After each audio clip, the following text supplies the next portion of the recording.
बांग्लादेश से अपडेट आप तक पहुंचा देते हैं, जहां पर हिंसा से जुड़ी हुई ये बड़ी अपडेट आप तक पहुंचा रहे हैं। बांग्लादेश में अल्पसंख्यकों पर हमले लगातार जारी हैं। बांग्लादेश के 39 जिलों में हिंदुओं को निशाना बनाया जा रहा है। लगातार घरों में तोड़फोड़ की जा रही है, मंदिरों में तोड़फोड़ की जा रही है, जिनकी तस्वीरें भी सोशल मीडिया पर लगातार वायरल हो रही हैं। तस्वीरें हम भी आपको दिखा रहे हैं। एक बड़ा अपडेट आपको दे देते हैं कि कई हिंदू देवताओं की मूर्तियों को तोड़ा गया है, भ्रमित किया गया है और हिंदू नेताओं की हत्या भी की जा रही है। हिंदुओं के घरों को जलाया भी जा रहा है, हिंदू महिलाओं को अगवा भी किया जा रहा है। राजनीति से जुड़े हिंदू नेताओं को निशाना बनाया जा रहा है और वो लोग अपनी जान बचाने के लिए लगातार भागते नजर आ रहे हैं। वर्ल्ड हिंदू फेडरेशन के मुताबिक बांग्लादेश में रहने वाले 2.5 करोड़ हिंदू असुरक्षित हैं और हिंदुओं पर हमला तेज होता जा रहा है। इसी को लेकर लगातार बैठक भी हो रही है। सर्वदलीय बैठक भी कल हुई है, जिसमें यही रणनीति तय की गई है कि किस तरह से जल्द जो वहां भारतीय फंसे हुए हैं उनको सुरक्षित किया जाए।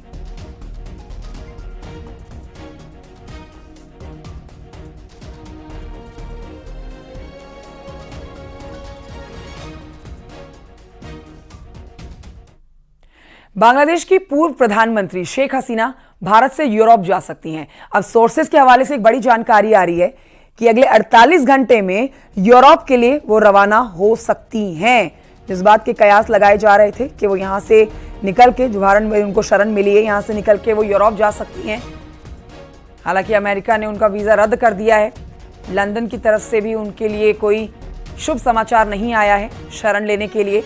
लेकिन अब जो जानकारी मिल रही है उसके मुताबिक 48 घंटे में यूरोप के लिए रवाना हो सकती हैं शेख हसीना। शेख हसीना को राजनीतिक शरण की मंजूरी का इंतजार है। अब यूके के ठंडे रुख के बाद अमेरिका ने शेख हसीना का वीजा जो है रद्द कर दिया है। ये एक बड़ा झटका शेख हसीना को लगा।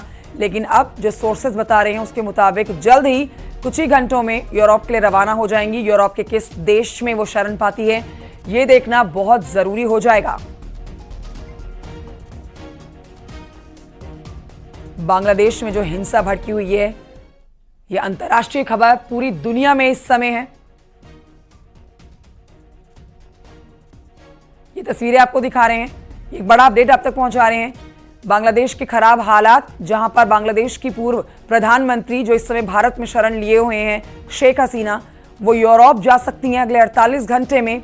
ये बड़ी जानकारी आप तक पहुंचा रहे हैं। सोर्सेस के हवाले से ये खबर आ रही है। हालांकि इस बीच एक बड़ा अपडेट आपको दे देते हैं। यूएस ने, अमेरिका ने उनका वीजा रद्द कर दिया है।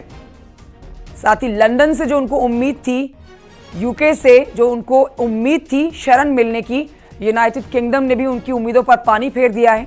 लेकिन अब यूरोप की तरफ रुख कर रही हैं वो। 48 घंटे में यूरोप के लिए निकल सकती हैं।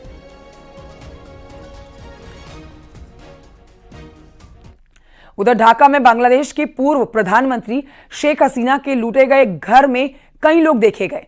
इससे जुड़े हुए जो वीडियोस हैं सोशल मीडिया पर लगातार वायरल हो रहे हैं। वहां से जो तस्वीरें सामने आ रही हैं वो भयावह हैं, हैरान करने वाली हैं। दिखा रहे हैं आपको वो तस्वीरें।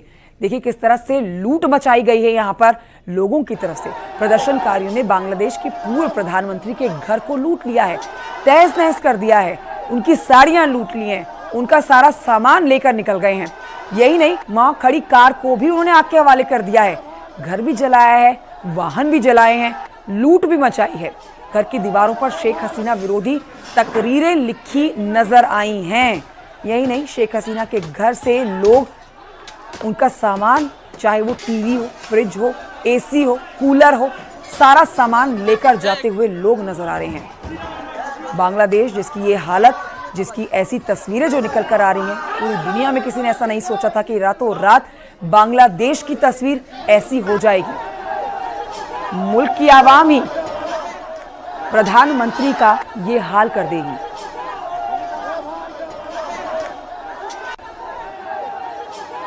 The vandalism I have seen today, it was simply heartbreaking to see it as a citizen. These are all public property, not hers. When will it be restored? Our taxes will be used to fix it. The angry mob came here to attack the police station. I was parked nearby. Then police opened fire on the mob, but the mob was huge. Then the police fled from the back. तो भयावह तस्वीरें बांग्लादेश से लगातार आ रही हैं। इधर आपको एक और अपडेट दे देते हैं कि बांग्लादेश में रविवार को शुरू हुई हिंसा अब तक जारी है। ये आपको ताज़ा अपडेट दे रहे हैं, तस्वीरें भी आपको दिखा रहे हैं। बांग्लादेश से तस्वीरें सामने आ रही हैं जो दिल दहलाने वाली हैं, जहां होटल के होटल जला दिए जा रहे हैं। जेसौर जिले में प्रदर्शनकारियों ने 5 स्टार होटल में आग लगा दी। 24 लोगों को जिंदा जला दिया गया है। गुस्साई भीड़ ने अवामी लीग पार्टी के एक नेता जाबिर इंटरनेशनल होटल जो उनका है उसमें आग लगा दी है। इस आगजनी में होटल में मौजूद 24 लोग जिंदा जल गए हैं। खबर है कि बांग्लादेश में अवामी लीग सरकार का विरोध करने वाली उग्र भीड़ ने होटल के ग्राउंड फ्लोर पर आग लगाई, जो बढ़ती चली गई, भभकती चली गई और पूरी बिल्डिंग को उसने अपनी चपेट में ले लिया। देखते ही देखते पूरा होटल आग की लपटों में घिरा हुआ नजर आया।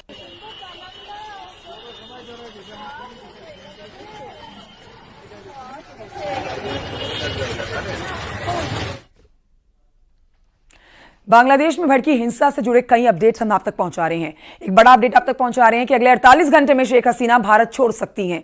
वहीं दूसरी तरफ बांग्लादेश में एक होटल में उपद्रवियों ने जिंदा जलाए हैं 24 लोग। इस बीच हिंसा और बढ़ती जा रही है।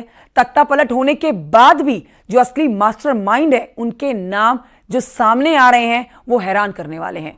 रिपोर्ट्स की माने तो शेख हसीना सरकार के तख्ता पलट के पीछे बांग्लादेश के मुख्य विपक्षी दल बीएनपी के कार्यकारी अध्यक्ष और पूर्व प्रधानमंत्री खालिदा जिया के बेटे तारिक रहमान का हाथ है। माना जा रहा है कि तारिक के साथ इस साजिश में पाकिस्तानी खुफिया एजेंसी आईएसआई भी शामिल है। देखिए रिपोर्ट।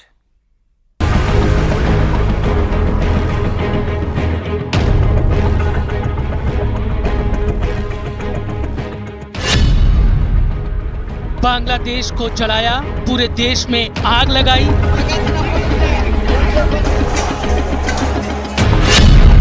दंगे में पूरे देश को झोंक दिया, लोकतंत्र की हत्या की।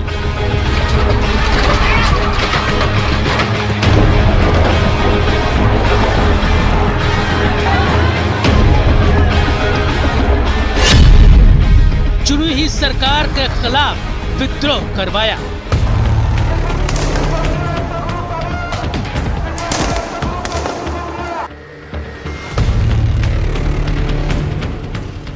यह है बांग्लादेश में तख्ता पलट का सूत्रधार, जिसने आईएसआई की मदद से हसीना के खिलाफ साजिश की। 6 साल से वो कर रहा था तख्ता पलट की तैयारी। नाम है तारिक रहमान। ये बांग्लादेश में मुख्य विपक्षी दल बांग्लादेश नेशनलिस्ट पार्टी का कार्यकारी अध्यक्ष है और पूर्व प्रधानमंत्री बेगम खालिदा जिया का बेटा है।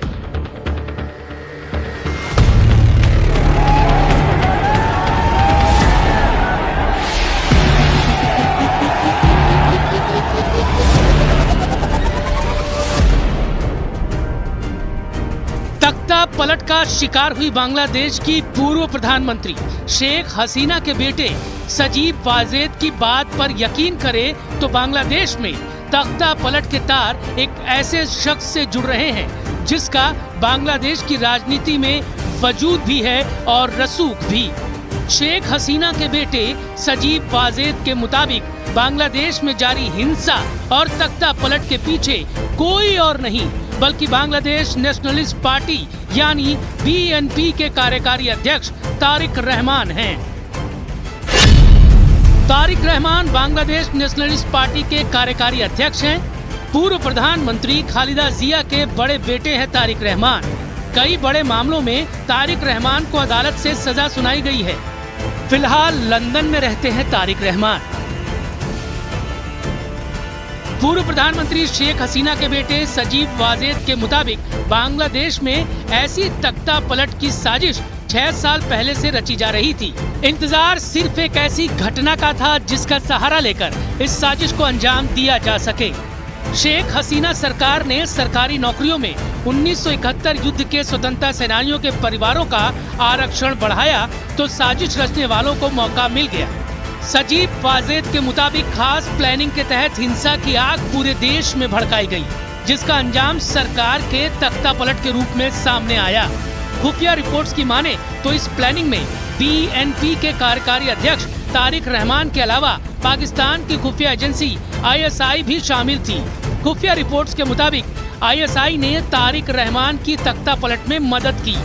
सूत्रों के मुताबिक आईएसआई ने अपने senior operation commander Javed mehndi को इस ऑपरेशन की जिम्मेदारी दी थी।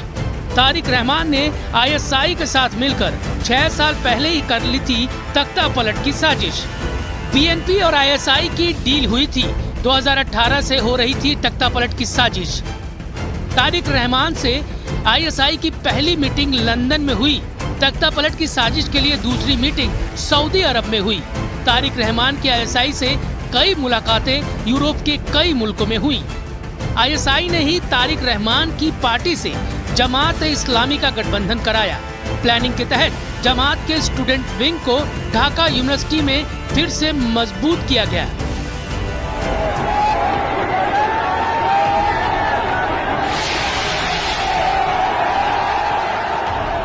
यानी सोची समझी साजिश के तहत बांग्लादेश को हिंसा की आग में झोंका गया। पूर्व प्रधानमंत्री खालिदा जिया के जेल में होने के चलते उनके बेटे तारिक रहमान ने 2018 में बीएनपी का सारा कामकाज अपने हाथ में ले लिया। अमेरिका में रहकर पार्टी का कामकाज देख रहे तारिक रहमान कई मामलों में सजा याफ्ता हैं।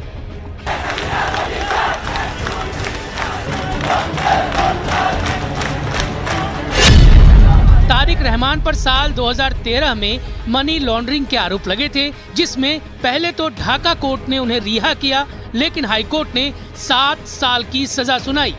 2018 में जब खालिदा जिया को ऑर्फनेज ट्रस्ट घोटाले में 5 साल की सजा सुनाई गई, तो उनके बेटे तारिक रहमान को भी 10 साल की सजा हुई। 2018 में ही 2004 की एक रैली में तत्कालीन विपक्षी नेता शेख हसीना पर ग्रेनेड हमले के आरोप में तारिक को आजीवन कारावास की सजा सुनाई गई। हत्या के 2 मामलों में और एक्सप्लोसिव एक्ट के तहत तारिक को 3 बार उम्र कैद और कई धाराओं में 20 साल कैद की सजा सुनाई जा चुकी है। 2021 में मानहानि के एक और मामले में तारिक को 2 साल कैद की सजा सुनाई गई।